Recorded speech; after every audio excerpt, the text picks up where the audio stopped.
Greetings. This is the City of Columbia Heights 2021 budget presentation for the liquor department.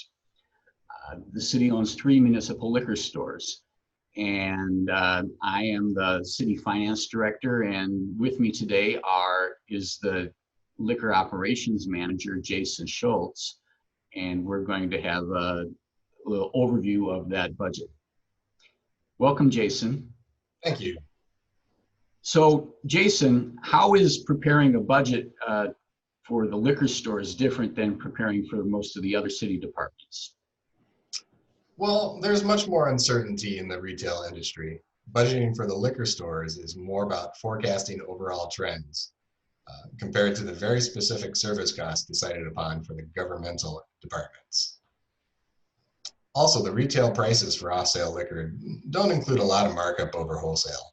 The 3-store operation has a combined annual sales of about $9 million, but a little under $7 million of that goes right back to the suppliers.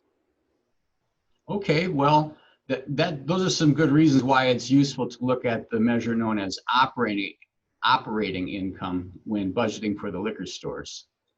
Operating income is the amount available after the product is sold and after the suppliers are paid, and after the day-to-day expenses of the store are paid also, such as staffing, utilities, and building maintenance. In fact, the most frequent question from the public we get about the liquor stores is, how much operating income is there and what does the city do with it?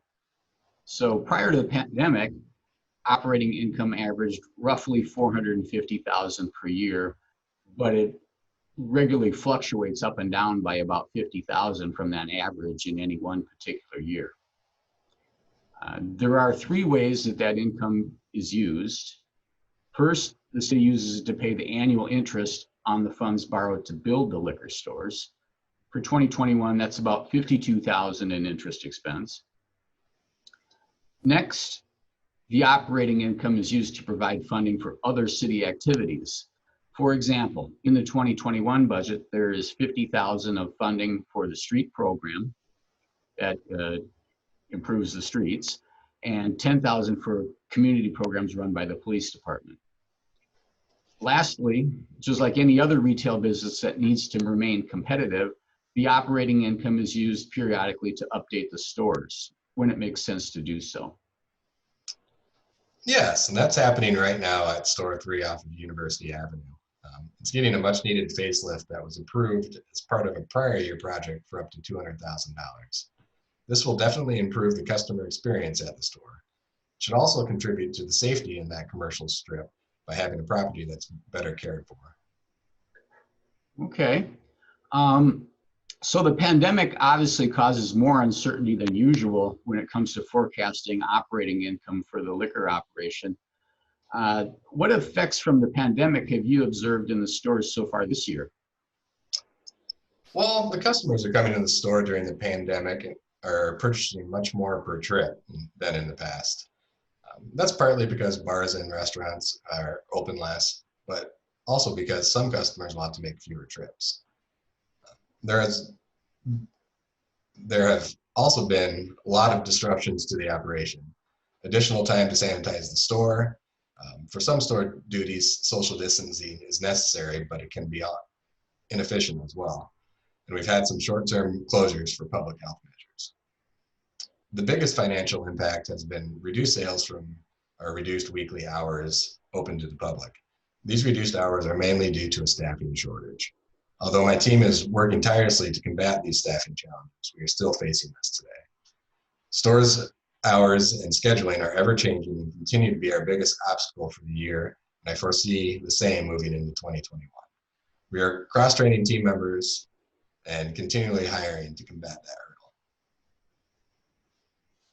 hurdle. Okay, so after taking all these factors into consideration, you and I have decided to forecast next year's operating income at somewhat less than the 4-year average of $450,000.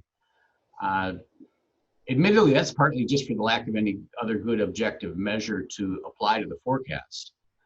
But it's also partly from your statement or estimate that the staffing shortage will continue to be a limiting factor on the operation through at least the first half of next year.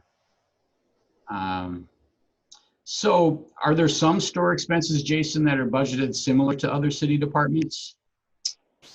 Yes, store employees are covered by the same labor agreement as the other city employees. Those agreements amount to a 3.4% increase in store expenses for 2021 budget.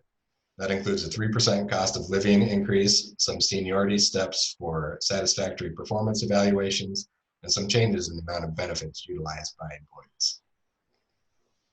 Okay, I see that non-personnel costs add less than 1% to the increase in store expenses for 2021. Is there anything notable there in non-personnel?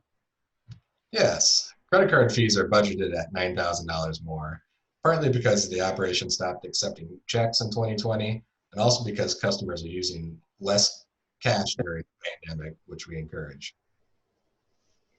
Okay, so other than those changes you just mentioned to the cashiering practices, what operational objectives are included in your plan for the liquor stores for next year? You know, things that might not be obvious from the dollar amounts in the budget. Well, coming out of an uncertain 2020, the liquor operations will continue to be agile and adjust to an ever-changing Twin Cities metro market. Product offerings and sales strategies will be consistent with market trends to help capture the consumers who are constantly looking for the selection and quality of products to fit their needs. In 2021, advertising will see little change, with the focus still on increasing the online presence of the brand, serving our core customers through local papers, and reaching new ones through industry-specific publications, apps, and zip code-focused mailings. Unity of the brand will continue, with all 3 stores doing business under the Topvalu name, and employees with branded uniforms will make for a cohesive customer experience. Customer service will be more focused, and employees will be easy to identify by customers. In 2021, the operation will continue to learn how best to use the new point of sale system for inventory management, promotions, purchasing, and sales data, which will allow the operation to continually be financially sound. Okay, well, thank you for joining me with this, providing this overview to the council and the public for the liquor store budget for 2021. In closing, I would like to remind everyone that a copy of the liquor budget, including a breakdown of each of the 3 stores, is included in the city manager's proposed 2021 budget that is available on the city website. Thank you.